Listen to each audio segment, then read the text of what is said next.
The Yield My Flesh to Claim Their Bones event is back in Limbus company, and this year we're not getting new Blade lineage identities, as it's time to delve back into the Kurokumo clan with the new IDs for Ishmael and Heathcliff. This duo promises to add to the already crowded Bleed archetype, while also trying to revive the viability of the Kurokumo faction. And in today's video we will take a look at the two newest identities and figure out whether they can redefine the meta or will fade into obscurity in a couple months. We'll do that by quickly going over the kits of Ishmael and Heathcliff, and then looking at their ability to assimilate with the existing Bleed team, as well as their ability to carve out a niche for their own clan. But before we start, I have to remind you guys that most of my viewers are not subscribed. We are getting dangerously close to 10k, and if you like my videos enough to come back or end up enjoying this one, you should consider subscribing. It takes just 1 second and helps me out a lot. Without further ado, let's get back to the Kurokumo clan. We'll start off by looking at the kits of the new identities. I'll try to be quick here, but there's a lot to explain. First off, we have Kurokumo Ishmael, the clan captain. All of her skills deal slash damage, and her sin affinity spread consists of envy, pride and lust. Ishmael's first skill reaches 15 power with her conditionals fully online. Speaking of her conditionals, all of Ishmael's skills gain 1 coin power for every 6 bleed on the target, up to 2. They also deal 10% more damage per negative effect on target, though the caps vary on every skill. Back to her skill 1, its bonus damage caps out at 30%, and its coins inflict a total of 3 bleed and 1 offense level down. Ishmael's second skill reaches 20 power. It has a maximum of 50% bonus damage from its conditional. At combat start, Ishmael applies 2 damage up to 2 Kurokumo identities excluding herself with the highest speed. If you're running a team of only Kurokumo identities, the effect is bumped up to 4 damage up to 5 allies instead. The coins of the skill inflict 2 bleed and 2 bleed count, as well as 1 slash fragility, and give Ishmael 1 slash power up. Once again, with the full Kurokumo team, the slash fragility turns into 2 stacks of fragile.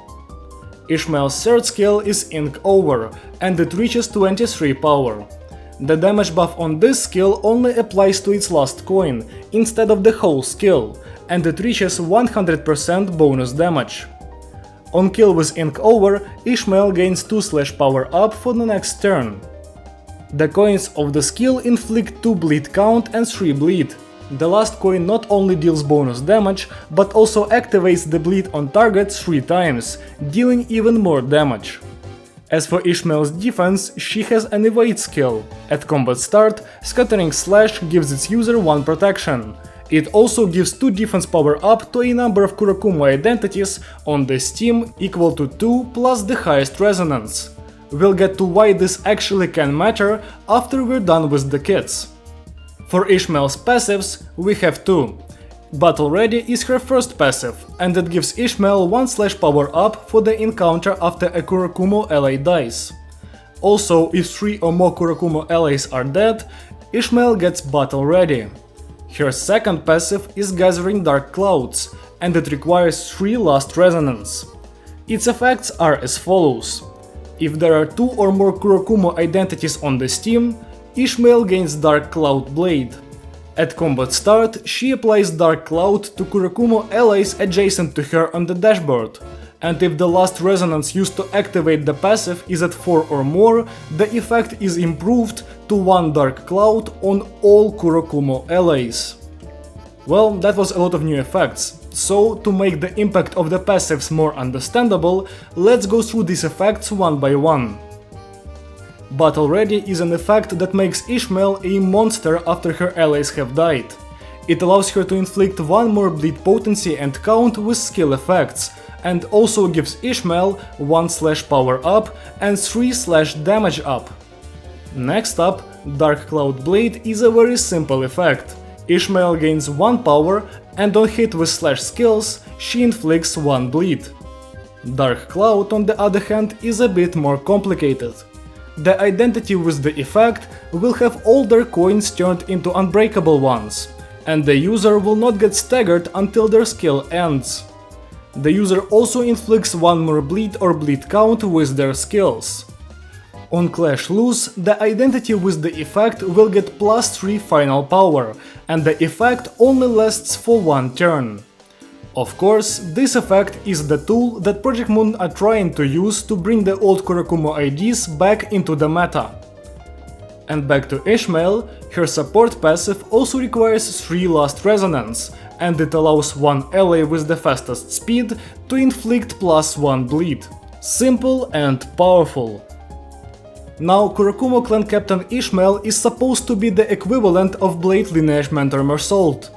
And does she live up to the expectations? Well, I'll give my full opinion after we're done with Heathcliff, but in short, she definitely doesn't have a kid quite like Mersault's, as Ishmael is a lot less dominant in comparison to her teammates. However, had she released in Season 6, she would definitely be a sensation. I think it's simply too poor of a timing for Kurokumo Identities, as Bleed just got a lot better, and now has the freshest seasonal ID that also requires a lot of support. Making Kurokumo strong enough to be meta in this state of the Bleed team would just lead to them being completely overpowered for no reason. So realistically, Ishmael is forced to be good, but not insane. Still, a lot of her power lies in synergies, and to get to that, we will first need to take a look at Kurokumo clan Wakashu Heathcliff, our second new identity. Much like Ishmael, Heathcliff only deals slash damage with his skills, and his sin affinity spread consists of Wrath, Pride and Lust. Also, once again, all of his skills gain 1 coin power per 6 bleed on target, up to 2. Heathcliff's first skill reaches 15 power. On use, Heathcliff gains 2 defense power up next turn. The coins of the skill inflict 2 bleed and 1 offense level down. His second skill, Stormcloud, reaches 20 power. It also gives Heathcliff defense power up on use, but only 1 stacks this time. The coins of the skill inflict 2 bleed count, 1 slash fragility and 1 attack power down. Yeah, that's quite a lot of effects. Heathcliff's third skill is Thundercleave, which reaches 23 power. At combat start, Heathcliff gains Cumulus Wall next turn, which gives +1 defense skill final power. On use, the skill also gives him 1 defense power up next turn, and on Clash Win, it gives him Dark Cloud Blade next turn. The coins of the skill inflict a total of 8 bleed and 1 slash fragility. Hitting with the first 2 coins makes the third one deal more damage. Also, the third coin of Thundercleave has the same damage bonus as the one on Ink Over, so in total it can get up to 120% bonus damage. However, Heathcliff's main interesting skill isn't even Thundercleave. It's his defense, Rules of the Backstreets. Yes, those Rules of the Backstreets. The skill is a clashable counter, which normally only reaches 9 power. However, as you might remember, all of Heathcliff's skills give him defense power up, and Cumulus Wall also increases the power of his counter. Combine that with the +1 power from Dark Cloud Blade, and Rules of the Backstreets can actually reach power levels that are at least mildly competitive. But really, you don't even need to win clashes with this skill, as if Ishmael is on the field, the skill's coin becomes unbreakable, and the skill gains +4 final power upon Clash Lose. Rules of the Backstreets also deal 10% more damage for every negative effect on the target, and on use, if Heathcliff has Cumulus Wall, all of the skill's reuse effects are activated unconditionally. Wait, reuse effects?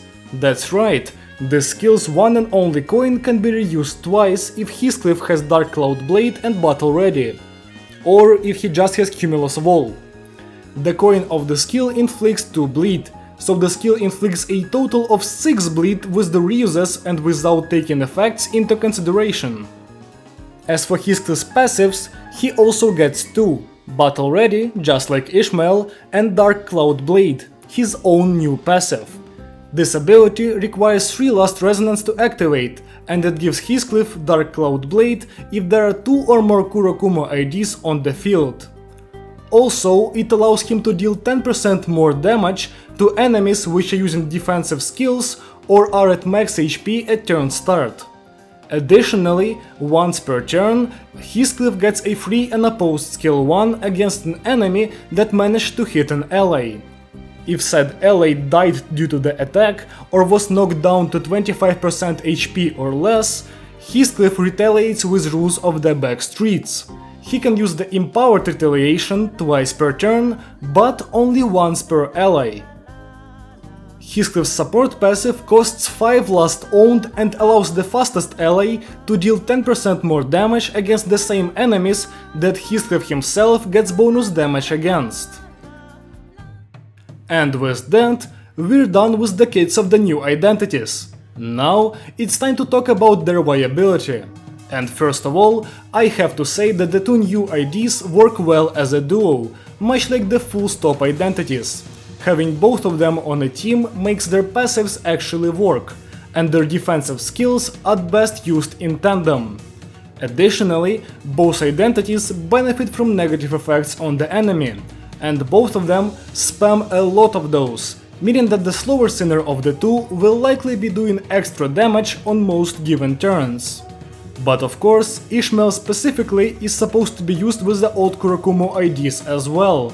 And while their viability is a topic for another video, what I can say right now is that the Dark Cloud effect makes certain old IDs actually decent in the current meta, allowing you to stack up bleed like God intended, instead of win rating with Bloodfiends like a heretic. Speaking of bleed infliction, let's touch on that.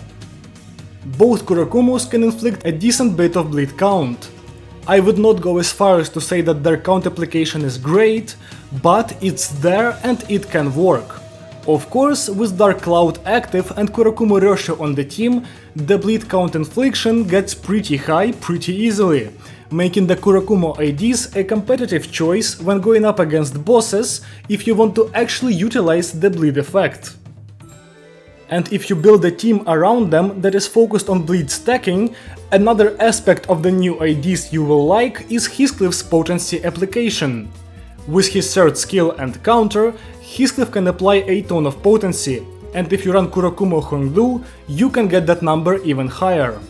Of course, Dark Cloud helps with this as well. As for the damage dealing side of things, the new IDs are by no means lacking. Ishmael's got her conditionals that synergize well with not only Heathcliff but also the ring identities, and Heathcliff has his passive which will act as 10% more damage forever in the right encounters. Additionally, both identities get really good skill trees, with their last coins being able to do double damage in the right scenario.